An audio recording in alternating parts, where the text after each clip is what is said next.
우리가 스스로 우리의 행위들을 조사하고 여호와께로 돌아가자. 우리의 마음과 손을 아울러 하늘에 계신 하나님께 들자. 우리의 범죄함과 우리의 반역함을 주께서 사하지 아니하시고 진노로 자신을 가리시고 우리를 추격하시며 죽이시고 긍휼을 베풀지 아니하셨나이다.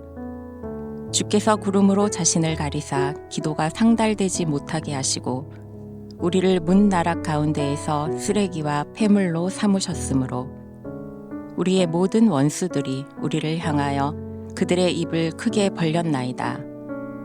두려움과 함정과 파멸과 멸망이 우리에게 임하였도다. 딸 내 백성의 파멸로 말미암아 내 눈에는 눈물이 시내처럼 흐르도다. 내 눈에 흐르는 눈물이 그치지 아니하고 쉬지 아니하며 여호와께서 하늘에서 살피시고 돌아보실 때까지니라. 나의 성읍의 모든 여자들을 내 눈으로 보니 내 심령이 상하는도다. 나의 원수들이 이유 없이 나를 새처럼 사냥하는도다. 그들이 내 생명을 끊으려고 나를 구덩이에 넣고 그 위에 돌을 던지며 물이 내 머리 위로 넘치니 내가 스스로 이르기를 이제는 멸절되었다 하도다. 6월 12일 월요일 새벽 말씀 큐티를 시작하겠습니다. 흔히 좋게 시작된 사람과의 관계에서도 의절이나 절교에 이르는 극단적인 상황이 일어날 수 있습니다. 아무리 좋은 관계라도 때때로 다시는 보고 싶지 않을 만큼 상대방에 대해 실망하거나 상처받을 때도 있는 것이지요. 하나님과의 관계에서도 어떤 성도님들은 하나님께서 나를 버리셨다고 생각하는 분들이, 때로는 원망하는 분들이 있습니다. 그런데 반대로요. 하나님께서는 우리를 향하여 실망하시는 때 우리를 다시 보고 싶지 않을 만큼 마음이 상하실 때는 없으신 걸까요? 엄마는 찬밥 한 덩이로 끼니를 때워도 아버지가 화를 내고 자녀들이 속을 썩여도 전혀 끄떡이 없는, 배부르다고 생각 없다고 식구들을 다 먹이고 굶어도 그래도 되는 줄 알았지만 그러면 안 되는 것이었다라는 시입니다. 하나님은 인격을 가지신 분이십니다. 우리를 사랑하시는 하나님은 우리가 무엇을 하든지 참으셔야 하는 분도 넘어가셔야 하는 분도 아니십니다. 오늘 남유다의 백성들은 하나님의 징계 아래 지금 있습니다. 하나님께서는 오랜 기간 동안 선지자들을 보내셔서 백성들을 향해 불신앙과 범죄에서 회개하여 돌이키도록 말씀하여 주셨지만 그들은 듣지를 않았습니다. 결국 북이스라엘은 아수르 제국에, 남유다는 바벨론의 침략을 받아서 이제 전쟁과 기근의 끔찍한 상황을 경험하고 있게 되었습니다. 예레미야는 끔찍한 여호와의 징벌 아래 있는 유다의 백성들을 바라보고 있습니다.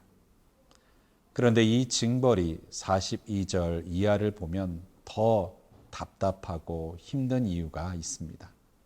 그것은 하나님께서 용서하지 않으시기로 작정하셨기 때문이고 자신을 보여주지 않으시고 긍휼을 베풀지 않으시겠다고 하시기 때문입니다. 더 나아가 기도조차 받지 않으시고자 합니다. 그 결과 유다의 백성들은 이제 원수들에게 둘러싸여 두려움과 함정과 파멸과 멸망만을 기다리고 있는 절망적인 상황이었고, 이런 현실을 그대로 바라보고 있는 예레미야의 눈에서는 눈물밖에 흐를 수 없는 것이죠. 그럼에도 불구하고 예레미야는 오늘 본문을 통해서 여호와께로 돌아가자라는 의지를 접지 않고 있습니다. 긍휼을 베풀지 않으시겠다는 하나님을 향해서, 자신을 감추어 기도를 받지 않으시겠다는 하나님을 향해서 우리의 마음과 손을 아울러 하늘에 계신 하나님께 들자라고 계속해서 말하고 있는 것이죠. 왜 여전히 여호와께 돌아가려고 하는 것입니까? 왜 여전히 징계하고 계시고 벌을 주고 계시는 하나님을 향해서 돌아가려고 돌아가야 한다고 말하고 있는 이유는 무엇일까요?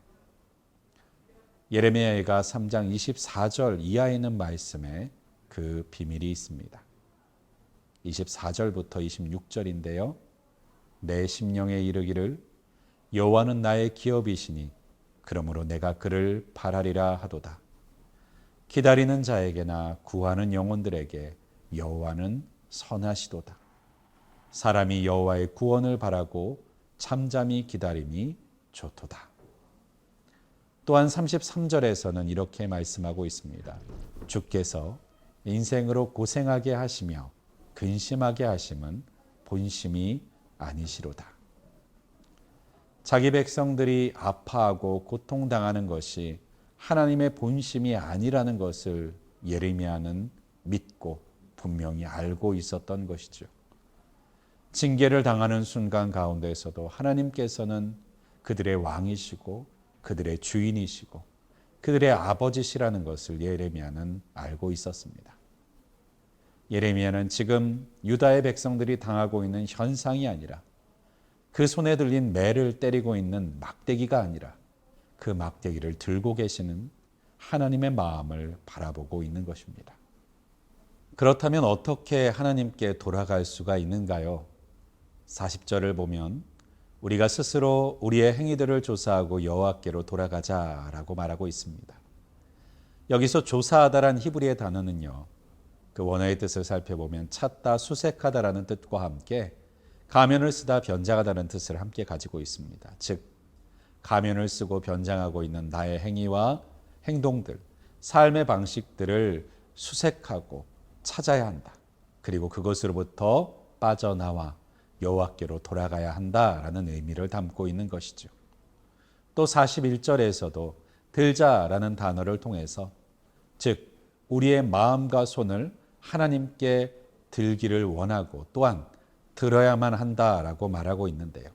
이것은 단순히 우리의 손만이 아니라 우리의 마음까지도 함께 들고 또 그 든 우리의 마음을 하나님의 손에 들려 올려 보내드려야 한다는, 즉 우리의 마음을 하나님께 맡기고 다시 하나님께서 우리의 마음의 주인 되시도록 만들어야 한다는 상징적인 표현이기도 합니다. 내가 움켜쥐고 있었던 내 마음과 주인 되고 싶은 욕망들을 꺼내어 참 주인 되시는 하나님께 되돌려드려야 한다는 것입니다. 그런데 여기에서 왜 하나님께서는 우리에게 정직함을, 가면을 벗은 모습을 요구하고 원하고 계시는 걸까요? 하나님께서 다윗을 칭찬하실 때 이렇게 칭찬하십니다. 여호와 보시기에 정직하게 행하여라고요. 왜 하나님께서는 정직하게 행하는 것이 그토록 칭찬하실 만한 일이실까요? 그것은 하나님의 능력과 성품을 생각해 보면 알 수 있습니다. 모든 것, 그 중심까지도 보실 수 있는 분 앞에 사람들은 얼마나 거짓과 숨김을 통해서 하나님 앞에 서고 있습니까? 그 모든 것들이 보이시는 하나님 앞에는 그 숨기는 사람들의 모습이 얼마나 가증하게 보이실까요? 다 보고 있는데, 그 마음의 생각을 다 알고 있는데 상대가 마치 내가 모르는 것처럼 숨기며 속이는 행동을 하고 있다면 그 모습은 얼마나 거북한 모습일까요? 우리는 하나님의 능력과 성품을 안다면, 하나님이 누구신지를 안다면, 그리고 무엇을 원하시는지를 안다면 우리는 하나님 앞에서 숨기는 것이 없어야만 합니다. 하나님 앞에 정직해야 하는 것이죠. 설령 내 안에 어떤 죄악과 죄성을 갖고 있다 할지라도, 하나님 앞에 창피하고 숨길 만한 부끄러운 일들이 있다 할지라도 숨김없이 고백하고 내려놓는 것이 우리 하나님 앞에 나아가는 사람의 바른 모습이요, 바른 자세입니다. 그러면 이런 모습을 언제까지 하나님 앞에 보여드리면 되는 것일까요? 50절을 보면요, 여호와께서 하늘에서 살피시고 돌아보실 때까지라고 말하고 있습니다. 주님이 보실 때까지, 주님이 돌아보실 때까지 우리는 정직하게 우리에게 가면을 쓰고 하나님 앞에 숨기고 감추고 있는 우리의 모든 죄와 부끄러운 일들을 우리 주님 앞에 내려놓고 우리 주님 앞에 되돌아가 나가야 될 줄을 믿습니다. 그러할 때 우리는 마태복음 4장에 있는 말씀과 같이 애통하는 자에게 복이 있나니 위로를 받을 것이미요 라고 말씀하시듯 우리의 연약하고 부끄러운 모습으로 인하여 눈물 지며 나아가는 우리의 모습들을 결코 외면하지 않으시고 우리에게 결국은 위로를 베푸실 하나님을 만나게 하실 줄을 믿습니다.